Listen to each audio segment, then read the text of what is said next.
दोस्तों नमस्कार, मेरा नाम है राजेंद्र प्रताप सिंह और आप देख रहे हैं YouTube channel view point with Rajendra.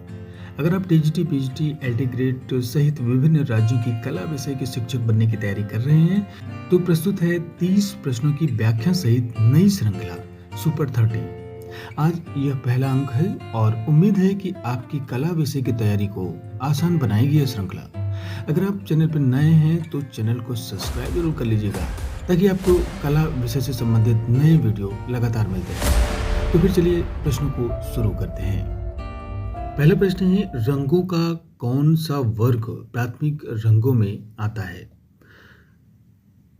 तो इसका सही उत्तर है ऑप्शन ए। चित्रकला में 3 पारंपरिक प्राथमिक रंग लाल, पीला और नीला माने जाते हैं। ये रंग कलाकृति में जीवंतता और मौलिकता प्रदान करते हैं और साथ ही ये प्राथमिक रंग अन्य सभी रंगों का निर्माण कर सकते हैं। ये रंग किसी अन्य रंग के मिश्रण से नहीं बन सकते। इन्हीं 3 रंगों को मिलाकर द्वितीयक रंग, जिसमें कि हरा, नारंगी और बैगनी, फिर उसके बाद तृतीयक रंग बनते हैं। अगला प्रश्न है, कथन और कारण पर आधारित है। कथन है, अमूर्त कला वस्तुनिष्ठ यथार्थ से परे होती है और इसका कारण है कि यह पूर्णतः कल्पनाशील और गैर प्रतिनिधित्वात्मक होती है। तो इसका सही उत्तर है ऑप्शन ए। अमूर्त कला एक कला शैली है जो वास्तविक दुनिया की वस्तुओं या दृश्यों पर सीधे तौर पर प्रतिनिधित्व नहीं करती है। इसका उद्देश्य वस्तुनिष्ठ यथार्थ से परे जाकर भावनाओं, विचारों या अमूर्त अवधारणाओं को रेखाओं और आकृतियों, रंगों, बनावट के माध्यम से व्यक्त करना होता है और इसका कारण है कि इस बात की पुष्टि करता है कि यह कला पूर्णतः कल्पनाशील और गैर प्रतिनिधित्वात्मक होती है, जिसका अर्थ है कि इसमें वास्तविक जीवन की वस्तुओं जैसे कि चेहरों को हूबहू दिखाने के बजाय कलाकार की आंतरिक दृष्टि और रचनात्मकता पर बल दिया जाता है। अगला प्रश्न है कि किस माध्यम में पानी रंगों को हल्का करता है? तो इसका सही उत्तर है ऑप्शन सी।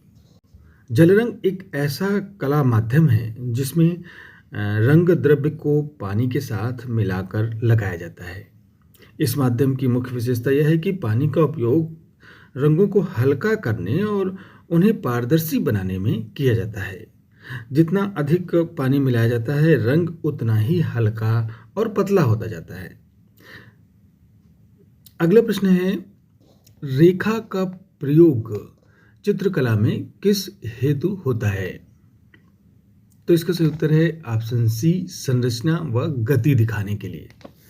चित्रकला में रेखा एक मौलिक तत्व है जिसका उपयोग कई उद्देश्यों के लिए किया जाता है। रेखाएं न केवल किसी वस्तु की संरचना या रूपरेखा को परिभाषित करती हैं, बल्कि वे चित्र में गति और दिशा का भी आभास कराती हैं। अगला प्रश्न है, निम्नलिखित जोड़ियों में कौन सा युग्म असंगत है? तो ये कुछ कला आंदोलन दिए हुए हैं और फिर उसके बाद उसका देश दिया हुआ है। तो इसका उत्तर है ऑप्शन डी, डाडा रूस।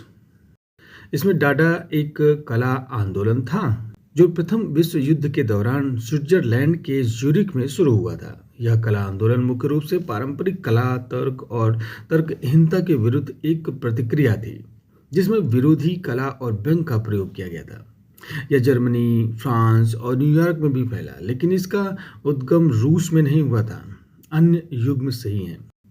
अगला प्रश्न है, जब 2 पूरक रंग मिलते हैं तो कौन सा रंग उत्पन्न होता है? तो इसका सही उत्तर है ऑप्शन सी, भूरा या धूसर रंग। पूरक रंग वे होते हैं जो रंग चक्र पर एक दूसरे के ठीक विपरीत स्थित होते हैं, जैसे लाल और हरा, नीला और नारंगी, पीला और बैगनी। जब इन पूरक रंगों को एक साथ मिलाया जाता है तो वे एक दूसरे को बेअसर कर देते हैं और परिणाम स्वरूप एक तटस्थ रंग जैसे कि भूरा या धूसर उत्पन्न होता है। यह रंगों के मिश्रण का एक महत्वपूर्ण सिद्धांत है जिसका उपयोग कलाकार अपनी कलाकृतियों में गहराई, छाया और जटिलता जोड़ने के लिए करते हैं। अगला प्रश्न है, कूल कलर्स में कौन सा रंग आता है? तो इसका सही उत्तर है ऑप्शन सी, हरा रंग। कूल कलर्स या ठंडे रंग वे होते हैं जो देखने में शांत, आरामदायक और दूरस्थ महसूस होते हैं। ये रंग आमतौर पर प्रकृति में पानी, आकाश और हरियाली से जुड़े होते हैं। पारंपरिक रूप से ठंडे रंगों में हरा, नीला और बैंगनी शामिल होते हैं। ये रंग अक्सर शांति, स्थिरता और शीतलता का अनुभव देते हैं। अगला प्रश्न है, निम्नलिखित में कौन सा तत्व चित्रकला में स्पर्श के अनुभव को व्यक्त करता है? तो इसका सही उत्तर है ऑप्शन बी, बनावट यानी टेक्सचर। चित्रकला में बनावट एक ऐसा तत्व है जो दर्शक को कलाकृति की सतह का आभास या वास्तविक स्पर्श अनुभव कराता है। बनावट दो प्रकार की हो सकती है। वास्तविक बनावट, जहां सतह पर भौतिक रूप से उभार या खुरदरापन होता है, और आभासी बनावट, जहां कलाकार प्रकाश और छाया या स्ट्रोक की तकनीक का उपयोग करके बनावट का भ्रम पैदा करता है। बनावट कलाकृति में गहराई, यथार्थता और रुचि जोड़ती है, जिससे दर्शक चित्र के साथ अधिक जुड़ाव महसूस करता है। अगला प्रश्न है, संतुलन का चित्रकला में क्या महत्व है? तो इसका सही उत्तर है ऑप्शन सी, रचना को आकर्षक और संतुलित बनाने के लिए। चित्रकला में संतुलन एक महत्वपूर्ण सिद्धांत है जो कलाकृति के दृश्य भार को संदर्भित करता है। यह सुनिश्चित करता है कि चित्र के सभी तत्व, जिसमें कि रंग, आकार, बनावट और रेखाएं, इस तरह से व्यवस्थित हों कि कोई भी एक हिस्सा दूसरे पर हावी न हो और पूरी रचना स्थिर और सुखद लगे। संतुलन दो प्रकार का हो सकता है, औपचारिक और अनौपचारिक। इसका मुख्य महत्व रचना को आकर्षक और संतुलित बनाना होता है, जिससे दर्शक को एक आरामदायक और सुव्यवस्थित अनुभव मिले, न कि भ्रमित या अस्थिर होना। अगला प्रश्न है, एक्रेलिक रंग किस आधार पर सूखते हैं? तो इसका सही उत्तर है ऑप्शन बी, पानी आधारित। एक्रेलिक रंग पानी आधारित होते हैं और इसका अर्थ है कि उन्हें पानी से पतला किया जा सकता है और ब्रश व अन्य उपकरण भी पानी से साफ किए जा सकते हैं। एक्रेलिक रंगों की एक महत्वपूर्ण विशेषता यह है कि वे बहुत जल्दी सूख जाते हैं और सूखने पर जल प्रतिरोधी हो जाते हैं। ये गुण कलाकारों को तेजी से काम करने और एक के ऊपर एक परतें बनाने की सुविधा देता है। पानी आधारित होने के कारण इनमें तेल रंगों की तरह हानिकारक विलायक की आवश्यकता नहीं होती, जिससे ये उपयोग में अधिक सुरक्षित होते हैं। अगला प्रश्न है, पारंपरिक टेम्परा माध्यम किससे बनता है? तो इसका सही उत्तर है ऑप्शन ए, अंडे की जर्दी और रंग। पारंपरिक टेम्परा एक प्राचीन चित्रकला माध्यम है जिसका उपयोग सदियों से किया जाता रहा है, विशेषकर पुनर्जागरण काल से पहले। यह माध्यम मुख्य रूप से अंडे की जर्दी को रंग द्रव्य के साथ मिलाकर बनाया जाता है।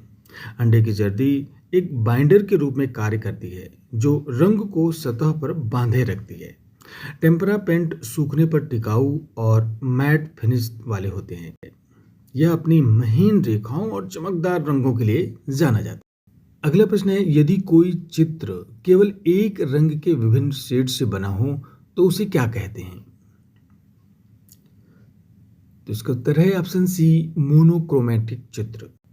यदि कोई चित्र केवल एक रंग के विभिन्न शेड्स, टिंट्स और टोन का उपयोग करके बनाया गया हो तो उसे मोनोक्रोमैटिक चित्र कहते हैं। मोनो का अर्थ होता है एक और क्रोमैटिक का अर्थ है रंगों से संबंधित। इस तकनीक में कलाकार एक ही रंग के गहरे, हल्के और मध्यम मानों का उपयोग करके गहराई, कंट्रास्ट और बनावट का भ्रम पैदा करते हैं। एक सादगी और एकता की भावना पैदा कर सकते हैं और कलाकृति को एक सुसंगत और सूक्ष्म सौंदर्य दे सकते हैं। अगला प्रश्न है कि निम्न में से किस कलाकृति को कला आलोचना में राजनीतिक प्रतिरोध के रूप में देखा जाता है? तो ये है ऑप्शन सी, गुजर तैयब मेहता। तैयब मेहता की कलाकृति गुजर को कला आंदोलन में अक्सर राजनीतिक प्रतिरोध के रूप में देखा जाता है। यह कलाकृति विशेष रूप से भारत के विभाजन के दौरान हुई हिंसा और विस्थापन के दर्दनाक अनुभव को दर्शाती है। मेहता ने अपनी कला के माध्यम से मानव विखंडन और अस्तित्ववादी संकट को व्यक्त किया, जो अक्सर राजनीति और सामाजिक उथल-पुथल का परिणाम होता है। उनकी कृतियों में टूटी हुई आकृतियां, गिरने वाले आंकड़े और तीव्र रंग अक्सर इस गहरी मानवीय त्रासदी को दर्शाते हैं, जो इसे एक शक्तिशाली राजनीतिक टिप्पणी बनाती है।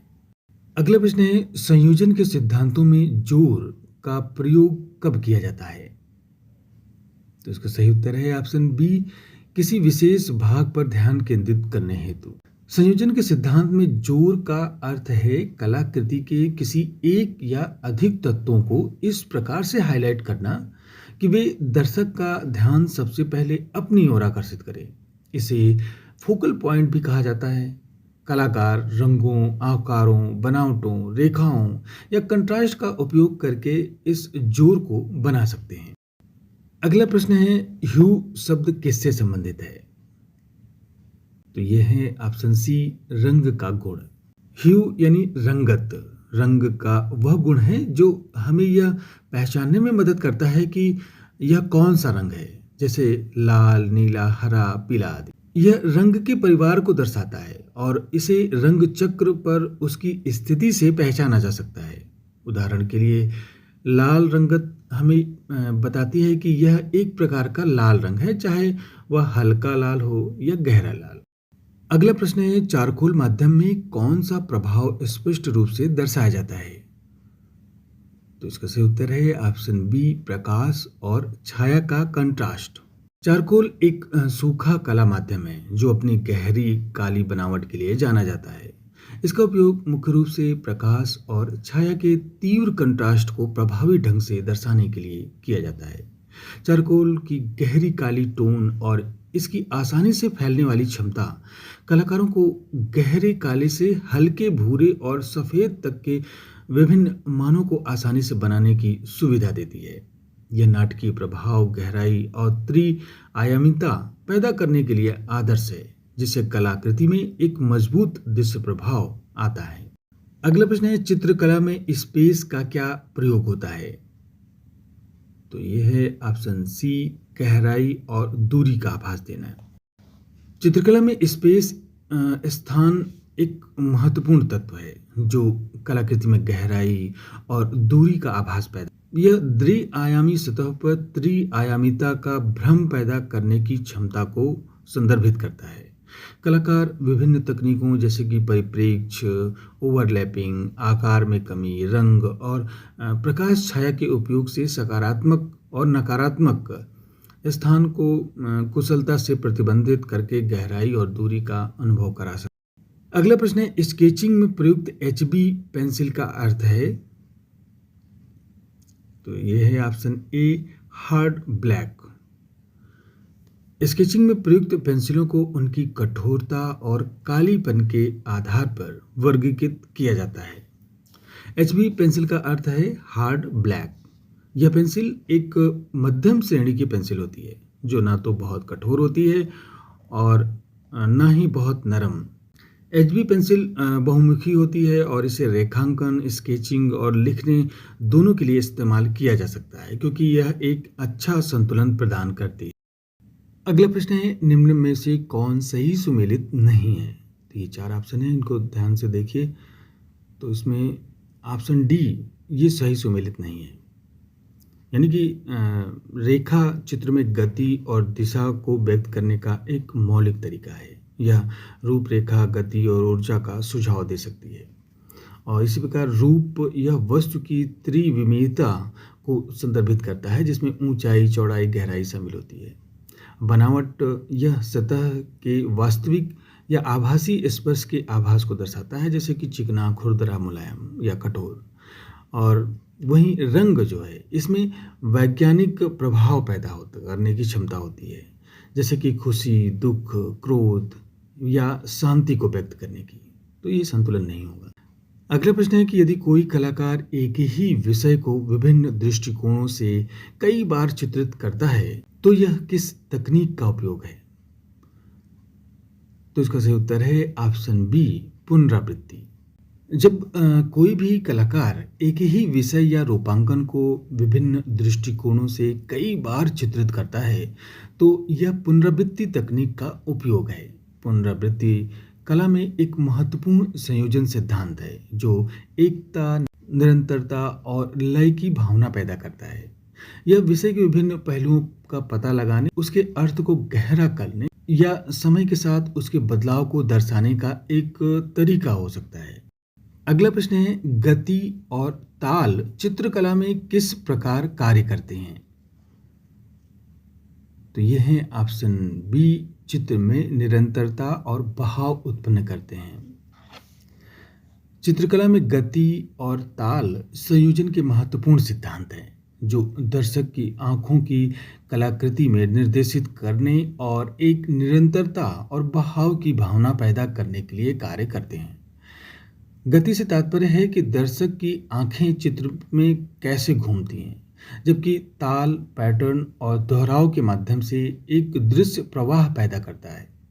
ये तत्व रेखाओं, आकारों, रंगों और बनावट के पुनरावृत्ति या विभिन्नता से उत्पन्न हो सकते हैं, जिससे कलाकृति में जीवंतता, ऊर्जा और दृश्य आकर्षण पैदा होता है। अगला प्रश्न है, संयोजन में संवेदनशील स्थान कैसे चुना जाता है? तो इसका उत्तर है ऑप्शन डी, वह स्थान जहां अधिकतम जोर हो। संयोजन में संवेदनशील स्थान, जिसे जोर का बिंदु भी कहते हैं, कलाकृति में वह क्षेत्र होता है जिस पर दर्शक का ध्यान सबसे पहले आकर्षित होता है। यह वह स्थान होता है जहां अधिकतम जोर होता है। कलाकार इस बिंदु को बनाने के लिए विभिन्न तकनीकों का उपयोग कर सकते हैं, जैसे कंट्रास्ट, आकार, प्लेसमेंट का विवरण। फोकल पॉइंट कलाकृति को एक स्पष्ट केंद्र और संदेश प्रदान करता है, जिससे दर्शक को पता चलता है कि उसे सबसे पहले कहाँ देखना है और चित्र का मुख्य विषय क्या है। अगला प्रश्न है, यदि एक रचना में तीव्र रंगों और कठोर आकृतियों को बार बार प्रयोग हो, तो वह क्या व्यक्त करती है? तो इसका सही उत्तर है ऑप्शन बी, आंदोलन व तनाव। चित्रकला में रंगों और आकृतियों का चुनाव कलाकृति के भावनात्मक संदेश को गहराई से प्रभावित करता है। यदि एक रचना में तीव्र रंगों जैसे चमकीले लाल, नारंगी, काले और कठोर आकृतियों जैसे कि नुकीले कोण, असंतुलित रूप का बार बार प्रयोग होता है, तो यह अक्सर आंदोलन, संघर्ष और तनाव की भावना व्यक्त करता है। इसी तरह के संयोजन दर्शकों में बेचैनी, ऊर्जा व नाटकीयता का अनुभव करा सकते हैं, जो शांतता या संतुलन के विपरीत होता है। यह विशेष रूप से अभ्यंजक कला श्रेणियों में देखा जाता है। अगला प्रश्न है, स्थायित्व, संतुलन और तालमेल किस चित्रकला सिद्धांत के प्रमुख अंग हैं? तो इसका सही उत्तर है ऑप्शन सी, संयोजन सिद्धांत के। स्थायित्व, संतुलन और तालमेल चित्रकला के संयोजन सिद्धांत के प्रमुख अंग हैं। संयोजन सिद्धांत उन नियमों या दिशा निर्देशों को संदर्भित करते हैं जिनका उपयोग कलाकार अपनी कलाकृति के तत्वों जैसे कि रेखा, रंग, आकार, बनावट को व्यक्त करने के लिए करता है, जिससे एक प्रभावी, सुंदर और सामंजस्यपूर्ण समग्र रचना बनाई जा सके। ये सिद्धांत कलाकृति को दृश्य रूप से आकर्षक और सुसंगत बनाने में मदद करते हैं, जिससे दर्शक को एक पूर्ण और सुखद अनुभव मिल सके। अगला प्रश्न है, चोल काल की प्रसिद्ध कांस्य प्रतिमा कौन सी है? तो इसका सही उत्तर है ऑप्शन बी, शिव नटराज। चोल काल यानी कि 9वीं से 13वीं शताब्दी ईस्वी भारतीय कला और वास्तुकला के इतिहास में स्वर्ण युग के रूप में जाना जाता है, विशेष रूप से कांस्य मूर्तियों के लिए। इस काल की सबसे प्रसिद्ध और प्रतिष्ठित कांस्य प्रतिमा शिव नटराज की है। नटराज शिव के ब्रह्मांडीय नर्तक के रूप को दर्शाते हैं, जिसमें वे सृष्टि, संरक्षण, विनाश, भ्रम और मुक्ति के 5 कार्यों को करते हुए दिखाई देते हैं। ये मूर्तियां अपनी गतिशीलता, कलात्मकता और प्रतीकवाद के लिए विश्व भर में प्रसिद्ध हैं। अगला प्रश्न है, एलोरा की गुफाएं किस राज्य में स्थित हैं? तो ये हैं ऑप्शन बी महाराष्ट्र में।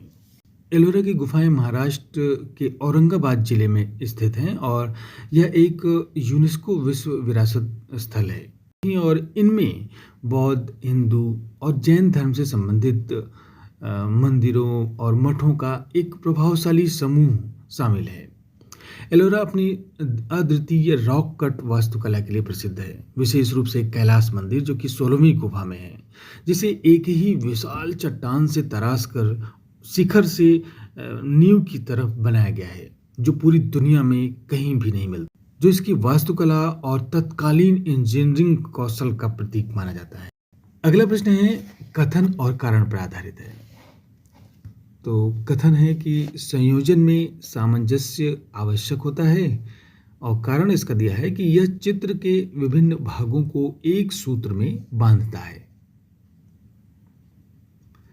तो इसका जो आंसर है वो है ऑप्शन ए और आर दोनों सही हैं। आर ए की व्याख्या करता है। कला संयोजन में सामंजस्य का अर्थ है कलाकृति के सभी तत्वों का एक साथ अच्छी तरह से काम करना, जिससे एक सुसंगत और एकजुट समग्रता बने। कथन सही है कि सामंजस्य आवश्यक है और आर जो है इसकी सटीक व्याख्या भी करता है। सामंजस्य चित्र के विभिन्न भागों को एक सूत्र में बांधता है, जिससे वे एक दूसरे के पूरक लगते हैं और एक एकल अर्थपूर्ण इकाई का निर्माण करते हैं। यह तत्वों के बीच समानता, संतुलन और क्रम के माध्यम से प्राप्त किया जाता है, जिससे कलाकृति देखने में सुखद और एकीकृत लगती है। अगला प्रश्न है नटराज की मूर्ति में शिव का कौन सा स्वरूप दर्शाया गया है? तो इसका सही उत्तर है ऑप्शन सी तांडव नृत्य रूप। नटराज की मूर्ति में भगवान शिव का तांडव रूप दर्शाया गया है। तांडव शिव का ब्रह्मांडीय, शक्तिशाली और विनाशकारी नृत्य है, जो सृष्टि, संरक्षण और विनाश के चक्र का प्रतीक है। इस नृत्य के माध्यम से शिव ब्रह्मांडीय ऊर्जा और लय को प्रकट करते हैं। नटराज की प्रतिमा में शिव एक पैर से असुर अपस्मार को कुचलते हुए दूसरे पैर को ऊपर उठाए हुए हैं और अपने 4 हाथों से विभिन्न प्रतीकात्मक मुद्राएं प्रदर्शित करते हुए दिखाई देते हैं, जो उनकी रचनात्मक और विनाशकारी दोनों शक्तियों को दर्शाती है। अगला प्रश्न है कि निम्नलिखित में से किसने शांति निकेतन की स्थापना की? तो उसका सही उत्तर है ऑप्शन सी रविंद्रनाथ ठाकुर। शांति निकेतन की स्थापना रविंद्रनाथ टैगोर ने 1901 में पश्चिम बंगाल में एक प्रायोगिक स्कूल के रूप में की थी। इनका उद्देश्य एक ऐसी शिक्षा प्रणाली विकसित करना था जो प्रकृति के करीब हो और पारंपरिक भारतीय मूल्यों के साथ आधुनिक पश्चिमी विचारों को एकीकृत करे। बाद में यह विश्व भारती विश्वविद्यालय के रूप में विकसित हुआ और कला, संगीत और साहित्य के क्षेत्र में एक महत्वपूर्ण केंद्र बन गया। शांति निकेतन भारतीय कला, संस्कृति और शिक्षा के पुनरुत्थान में एक महत्वपूर्ण भूमिका आज भी निभा रहा है। अगला प्रश्न है भीमबेटका गुफा चित्र किस कालखंड से संबंधित माने जाते हैं?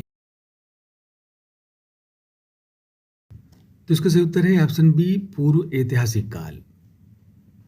भीमबेटका गुफा चित्र भारत के मध्य प्रदेश राज्य में स्थित है और इन्हें पूर्व ऐतिहासिक काल से संबंधित माना जाता है। ये गुफाएं पाषाण युग से लेकर ऐतिहासिक काल तक की मानव गतिविधियों के प्रमाण प्रस्तुत करती हैं। यहाँ के शैल चित्र मुख्य रूप से पुरापाषाण, मध्यपाषाण और नवपाषाण काल के हैं। इनके चित्रों में शिकार, नृत्य, संगीत, पशुओं और दैनिक जीवन के दृश्यों को यह स्थल यूनेस्को के द्वारा विश्व धरोहर स्थल घोषित किया गया है और भारत में मानव सभ्यता के शुरुआती कलात्मक अभिव्यक्तियों के महत्वपूर्ण साक्ष्य प्रस्तुत करता है। तो ये थे 30 सुपर 30 प्रश्न। तो आज बस इतना ही। मिलते हैं अगले अंक में सुपर 30 प्रश्नों के साथ। नमस्कार।